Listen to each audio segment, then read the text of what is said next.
So we started talking a couple weeks ago about taking our relationships, different relationships that we have in our lives, to the next level relationships.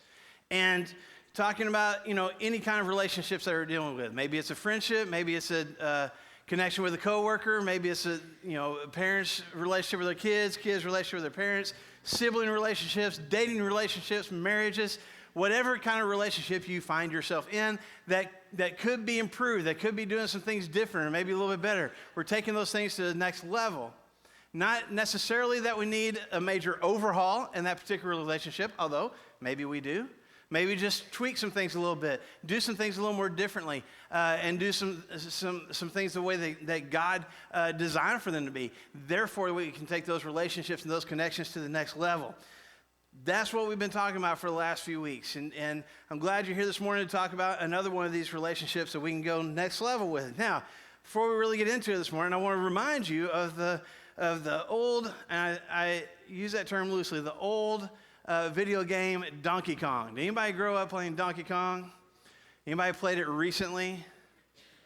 A couple of you. Okay, good. Well, the whole premise of Donkey Kong, it came out in 1981, if you want to feel old like me, but the whole premise of it was there's this giant monkey that kidnaps a girl, and there's this plumber guy that's going to rescue her. And in the process of trying to go up all these different platforms and ladders to rescue the girl, this giant monkey is throwing barrels down at the plumber guy. And you want to hurdle over those things and not get hit by the barrel. And some of those barrels end up turning on fire and chasing you around. And then the bad thing is, even if you get all the way up to the top to rescue the girl, you know what happens? The giant monkey grabs her and goes on to the next level. And you got to go to the next level now. That's the whole premise behind Donkey Kong. How many of you had this game at home? Anybody raise your hand? How many of you had that? How many of you shelled out who knows how many quarters playing in the arcade? A few of you did. Okay, all right. In that game, you got this plumber, Mario, that is constantly trying to move forward. And one after one, all these hurdles keep coming after him. And he's got to jump over him. He's got to try to get past him, or he's got to try to duck down the ladder and let him go by. And if he gets to the top, well, we're going to keep going. Donkey Kong doesn't quit. He keeps throwing more obstacles, and he takes the girl away and goes on to the next level. And the reason that I share that with you this morning, the reason I remind you of that game, is because I think it actually makes a pretty good analogy for what it feels like sometimes in our connections with our families, in our family connections. That we have these obstacles to overcome, we have these obstacles to hurdle, and we have these issues that we have to deal with. And sometimes we deal with those things, and we deal with them very well, but as soon as we get past one particular obstacle, it seems like there's another one rolling right at us. And we get past one barrel or maybe two or three barrels, and then all of a sudden there's a barrel on fire that's chasing us from behind. And we constantly seem to be struggling to get beyond whatever the new struggle is, the new obstacle, the new challenge is that's coming along. So this morning we want to talk about next level families. How do we take our family to the next level? And whether it's parents dealing with kids, kids dealing with parents, siblings dealing with each other, what can we do, or at least what can I do, to help take my family or this particular relationship within my family to the next level? That's what we want to talk about today. I remember, I kind of want to preface this a little bit more. Over the years here at Flagstone, I've been a part of different connection groups, and if you haven't gotten into our connection groups, I challenge you to do that. They're awesome places to make friendships and to grow in your own faith and to help other people grow in theirs. There was a time years ago in the connection group that Christy and I were in where we were talking about families a little bit, and honestly, some of the folks that were in that group were having some different family struggles, whether it was marriage or dealing with as adults, dealing with their parents and different dynamics as far as that go, or struggles with their kids. And it was almost as if some folks didn't want to share those things. They didn't want to talk about, here's the struggles that's going on with my marriage. Here's the struggle that's going on with my family. I don't know what to do about this situation with my kids. They didn't want to talk about that. Why? Because when we're at church, we're supposed to have our act together, right? We're supposed to have all the answers, and we're Christians, right? So everybody's got everything figured out, and I don't want you to think less of me for having some kind of issue going on with my family when I'm supposed to be a Christian person and have a great family. And so one of the things that I shared with that group, and I want to share with you this morning, and I continue to share this with lots of people, is this fact. Everybody ready? You can write this down. You can quote me if you want to. I want copyright credit if you use it somewhere else. I'm just kidding. We all have jacked up families, okay? We all do, in some form or fashion. Now, the way that mine is jacked up may be different than the way yours is jacked up. And the levels of jacked upness may be different. But we've all got issues. All of our families do. There are no perfect families. There are really good and really strong families. There are families that are improving. There are families that you scratch your head and wonder, I don't know if they're going to survive. There's all sorts of different families, but we've all got issues. I want to share that with you this morning because as I share the things that I share with you about taking our families to the next level, sometimes we can get down on ourselves and go, well, I can't ever get my family there, or my family's got all sorts of issues that you didn't even talk about this morning, Marshall, and that might be true. But we can get so bogged down comparing ourselves and comparing our families to other people that we don't even make any effort to do anything with the families and the connections that we got. Does that make sense? Let's not do that today. Let's all be on the same page. We can all, myself included, my family included, we can all take our families wherever they are right now to the next level. Okay? So let's work on that together. Let's talk about that together. I mean, I can even share with you, examples from Scripture. I mean, Adam and Eve had the first family that we know of, right? Go back to the very beginning of the Bible, in the book of Genesis. Adam and Eve, man and wife, had 2 boys, Cain and Abel. Cain killed Abel. That's not a good family dynamic.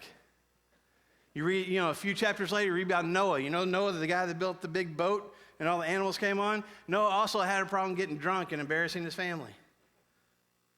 David, King David, the man after God's own heart, wrote all those Psalms, did all those wonderful things. You ever read about David's kids? One son, raped his half-sister, and her full brother ended up killing that son, and then tried to take over David's own kingdom. Imagine that family reunion. Even Jesus, his earthly parents here on this earth, when he was a kid, lost him. Not for a few hours, days. Had no idea where he was. Can you imagine the panic for Joseph and Mary? We were given the Son of God and we lost him. Like how bad is that?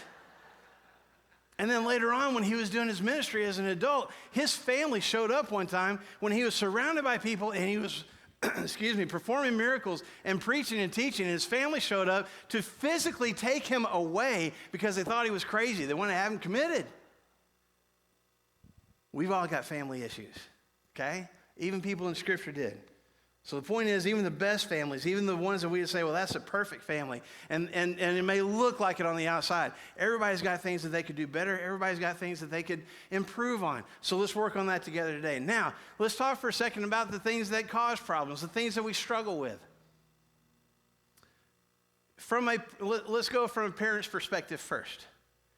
When parents, dealing with their kids, no matter what age the kids are, but probably leaning towards elementary and on into teenager age issues, they get frustrated. They worry about their kids. They have conflicts with them for a variety of different reasons. And those can be anything from, I've asked this child of mine to do something several times, and it still hasn't happened yet. Talking back. Anybody have that in their families? No? Just a couple of you? Okay. Talking back. Not obeying the rules. Here's the rules. Here's why it is a rule, and then still not doing it. Sibling arguments. Nobody has to do that with multiple kids, right? Kids always get along, never have any issues. Okay, well, maybe have a few issues there. Just even parents deal with just a lack of appreciation. Look at what I'm doing for you. Look at what I'm providing for you. Look how much I care about you. And yet you come across like you just don't care. Like you almost hate me for going out of my way to do whatever it is that I can do for you. Just not wanting to spend time together. How many parents get frustrated with that? You used to like me. You used to want to spend time with me. You used to call my name and have me come play with you. But now, that's just a few of the frustrations that parents deal with. What about kids? I mean, you could go on the internets and find all sorts of different things the kids have an issue with their parents, right? I didn't want to do that. So I went and talked to our youth group, our Flagstone teens. Went and met with them last Sunday night and let them just tell me all sorts of different things that they struggle with within their families. I can see some parents' eyes in this room right now going, oh, what'd they say? There will be no names mentioned. To be honest with you, they shared some really good stuff. You have a lot to be proud of with your teenagers. And as adults, we can recognize it is not easy being a teenager. And maybe sometimes we forget that. Maybe for some of us, it's been so long since we were a teenager, we've forgotten how hard it was. Well, this is one of the most difficult times in their lives, and our group of kids are doing a great job managing it. And I'm really proud of them. Having said that, there's some things they're struggling with. And I'm not going to give you the whole list today because it wouldn't be beneficial to do so. But Brandon and I are talking about how to, make the list of things that they talked about available to you parents, as a video or I don't know how we're going to distribute it to you so that you can know some of the things that our kids are struggling with. However, talking to our Flagstone teens last Sunday, and then they said one of the things that frustrates them about their parents is parents not admitting when they're wrong. When they point out a mistake or when they point out when they got something wrong and parents will continue, we think it's just the kids, but it's the parents who continue to dig in and go, no, I'm right. I don't care what proof you have in front of me. That's right. Parents who overreact or make things a bigger deal than they actually are. And we all have different levels of this, right? The things that we think are important and somebody else doesn't think is as important, but we're going to make sure that they eventually figure out how important it is. Overreacting to things that aren't a big deal. Making, even chores and things like that a bigger deal than maybe they should be. No conversation, no explanation of why we're doing things a certain way. We just rely on, well, because I'm the parent, and I said so. And that's the way it is. Now, that works when kids are younger. When you got, toddlers, preschoolers, and you say, because mommy said so, his daddy said so, that works. Teenagers want to be a part of the conversation. Why are we doing things this way? What are we trying to accomplish? Why does it matter? And when they don't get that, it's frustrating. When they don't get support, when they don't get pats on the back, when they don't get told, you're doing a good job. I know that's hard. I'm proud of you. When they feel like it's mostly criticism that they get instead of compliments. When they get compared to their siblings. You should be more like. I wish you were more like. Why can't you be like?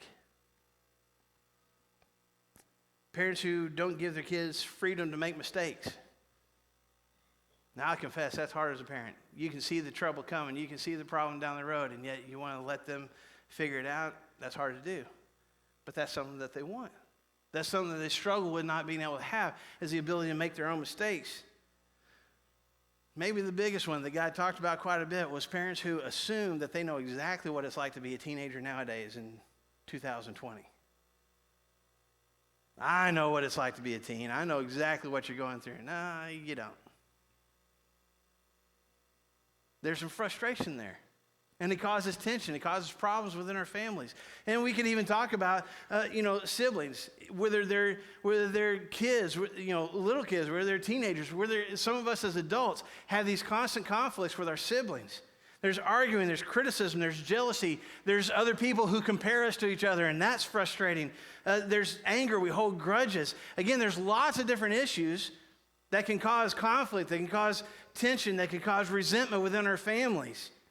And can keep our family connections from growing, from improving, maybe even tear families apart. So how do we keep from that happening? How do we make those family connections better? How do we improve on those things? I'm going to give you some action steps this morning. I'm going to go through them as fast as I can. So have your pens ready for your notes on the back of the bulletin, or have your thumb ready to tap them into your phone, okay?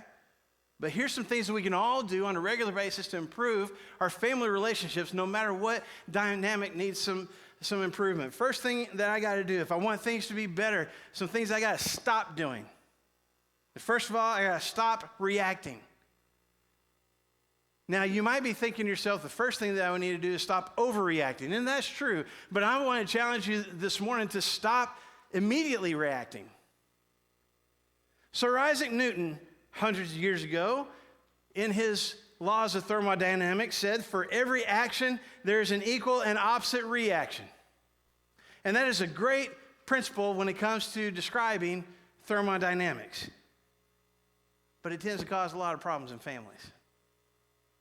And what I mean is, you do something that I don't like, that I disagree with, or that's hurtful to me in some way, and I immediately react.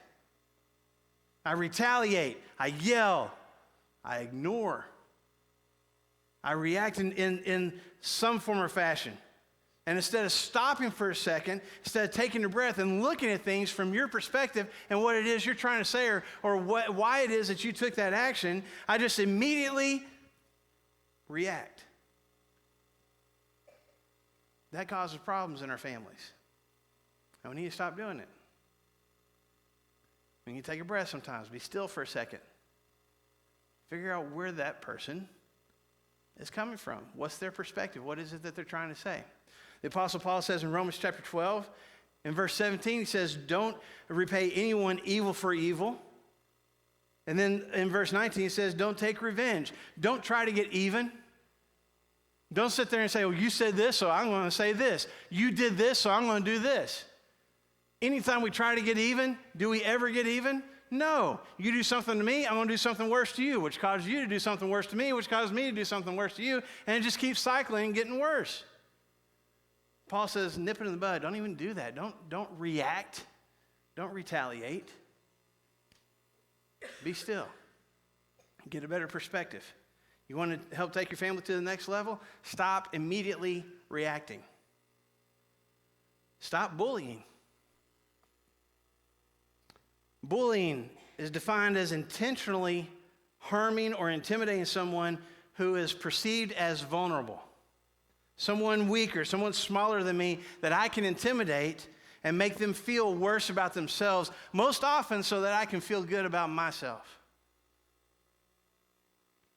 And you know how big an issue bullying is in our schools, on our sports teams nowadays. Bullying is bad enough in our schools and our communities, but it can also be a problem in our families. One sibling can bully another sibling. Kids who talk back to or ignore their parents, that's actually can be a very bullying type thing. I'm hurting you. I'm intentionally hurting you. Parents can bully their kids, scream at them, yell at them, intimidate them because they're weaker and I'm the adult. It can cause a lot of problems in our families, and not always, but most often at the heart of bullying is usually a lack of self-esteem. Or just an unhealthy desire for power, for control. It's selfish, it's hurtful, it's ungodly.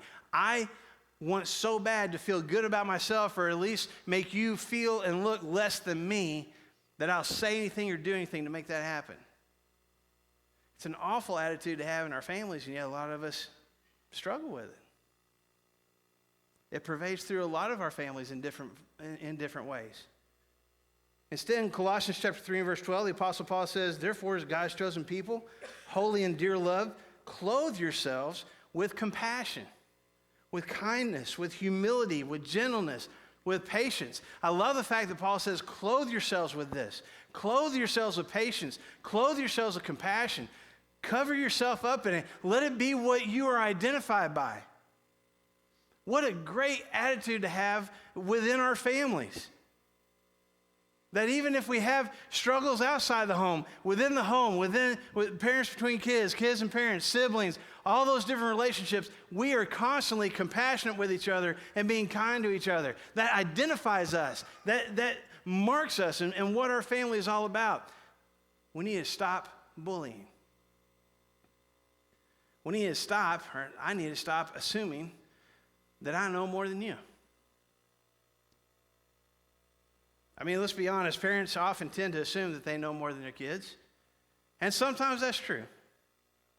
Parents often understand more about finances, about certain life experiences, about healthy choices to make. But often, parents aren't nearly as aware or as in tune as they think they are. And I can acknowledge that being a teenager in 2020 is a lot different than being a teenager when I was a teenager. And it's arrogant and it's insensitive of me to assume that I know exactly what my kids are going through, because I don't.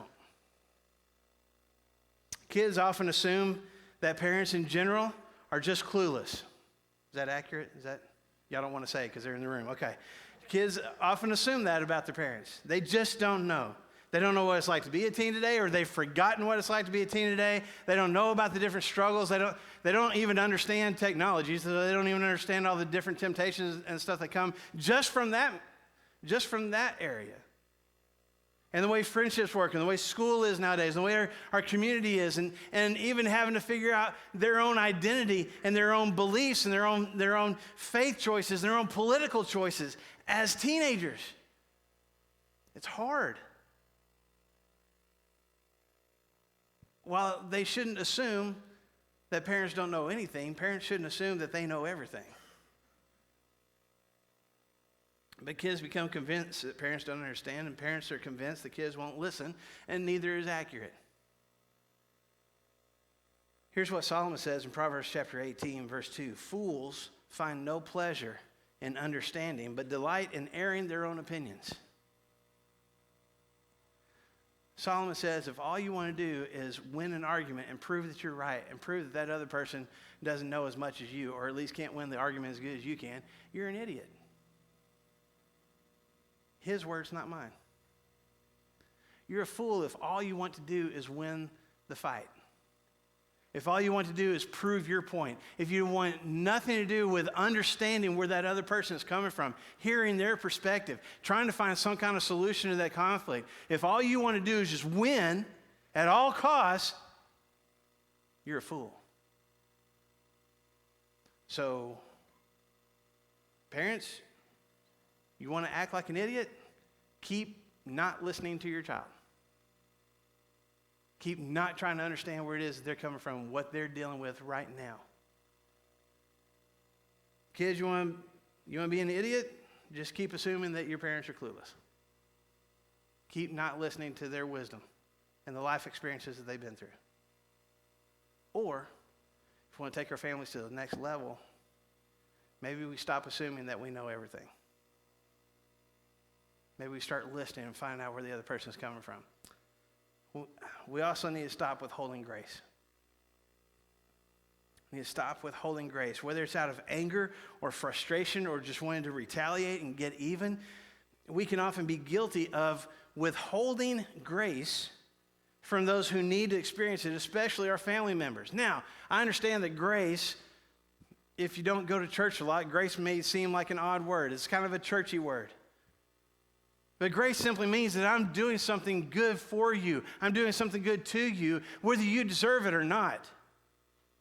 There's a little bit of difference between grace and mercy. You see, mercy means that you deserve punishment. You deserve some kind of consequences for a choice that you made, and I'm going to keep from inflicting that punishment.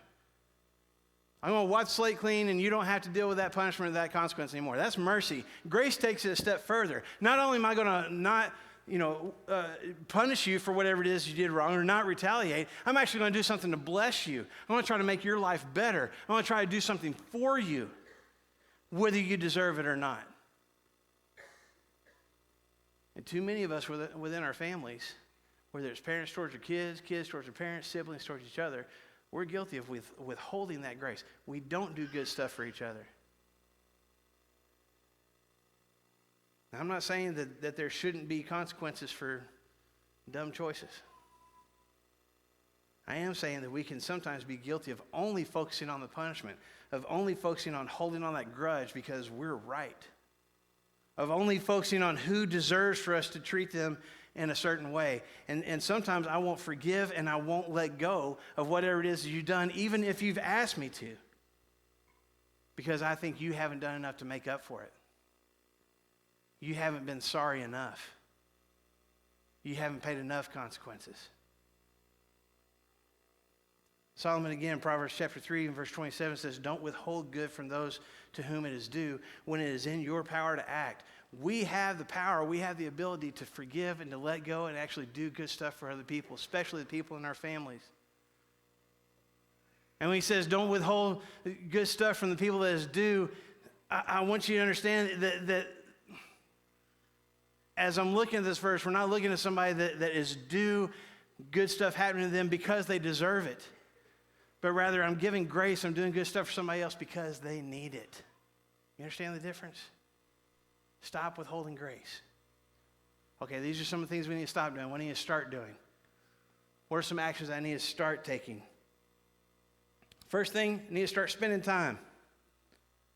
I need to start spending time together, doing stuff together, eating a meal together, working on a project together, playing a game together, hanging out together. Spend time with each other as a family. It's interesting, some of our teens said that the times in their lives they felt most loved by their parents was when their parents spent time with them. And it was any number of things. It was doing stuff together at the house. It was going to get ice cream. It was just even taking an interest in what was fun for their kids, even though the kids knew this isn't very fun for my parents. They felt the most loved in those moments where they spent time together. To all the kids in the room, teenagers and younger, I'm going to let you in on a little secret, okay? Everybody listening? Your parents actually enjoy spending time with you. They may grumble about it. They may act like they don't. They love it.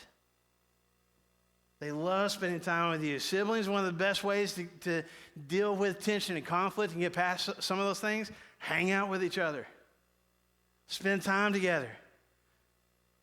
The author of Hebrews in Hebrews chapter 10, verse 24 and 25 says, let us consider how we may spur one another on toward love and good deeds, how we may encourage each other to do good things, not giving up meeting together, as some are in the habit of doing, but encouraging one another, and all the more as you see the day approaching. Now, he wrote this in the context of talking to a church, to Christians, to a church family, and basically saying, you guys need to continue to spend time together. Can I be a Christian on my own without a church family? I guess technically you can, but the author of Hebrews says you need time together.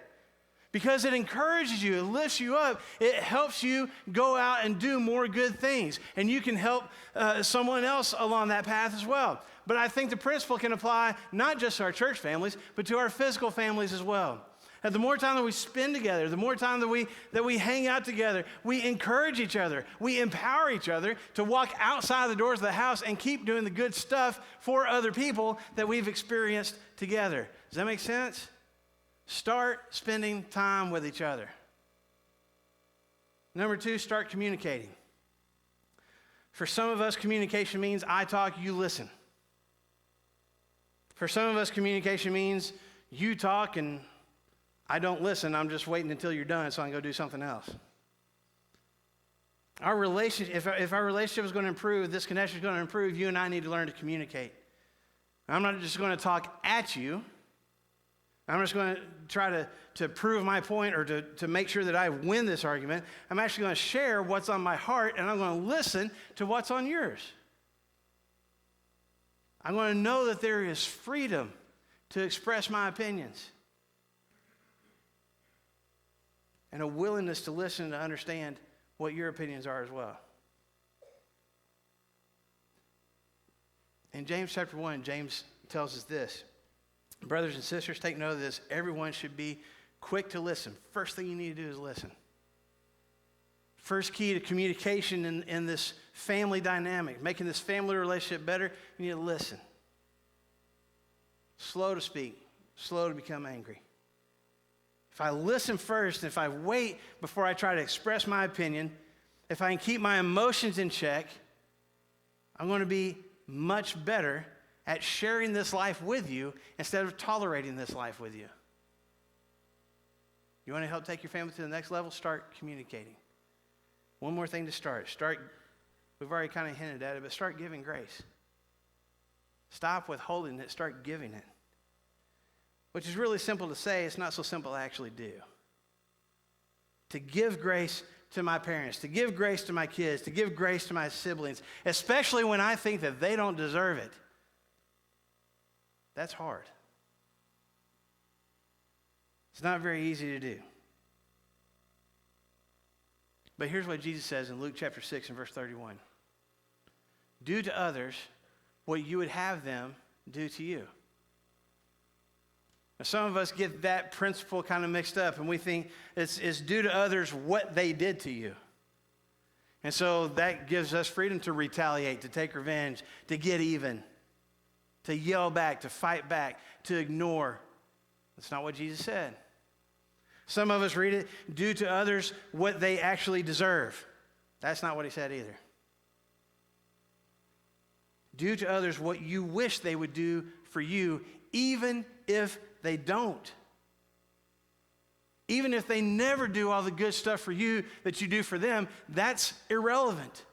Jesus says you spend your time with all your relationships, but especially in your family, doing good things for the other people in your family, whether they ever reciprocate that. That's what we're called to do. To give grace. When we recognize the amount of grace and forgiveness that God has given us for all the different things we've done in our lives, it's amazing. That's why we sing that song, Amazing Grace. It's incredible. That's the same kind of grace that Jesus says you need to be given to each other. Yeah, but you don't know. You don't know what they said. You don't know how they treated me. You're right, I don't. I'm only going on what Jesus said here. You do to others what you wish they were doing to you, whether they ever do or not. They'll take our families to the next level if we do that. I need to wrap up. I've been talking for a while this morning. I appreciate your patience and your attention. I want to say this as I'm wrapping up this morning. We talked about a lot of different things, but I do want to make clear, if there is abuse going on in your family, whether it's physical, whether it's sexual, whether it's emotional, if there's an abusive situation, you need to get help. That may be counseling, that may be contacting authorities, that may be starting a conversation with someone in our church family and us helping you find help. But you need to be safe. And you need to be in a healthy environment, and we'll help do that if we can. And some of these principles that I've shared with you are going to take a whole lot more work if you're in an abusive situation. Having said that, let's look at the list one more time. When you look at the list, you can look at that and go, man, that's a lot. I got a lot of work to do. There's no way that any family, that any person can do all these perfectly all at once. So look at the list. Look at the list that you wrote down and look at it up on the screen.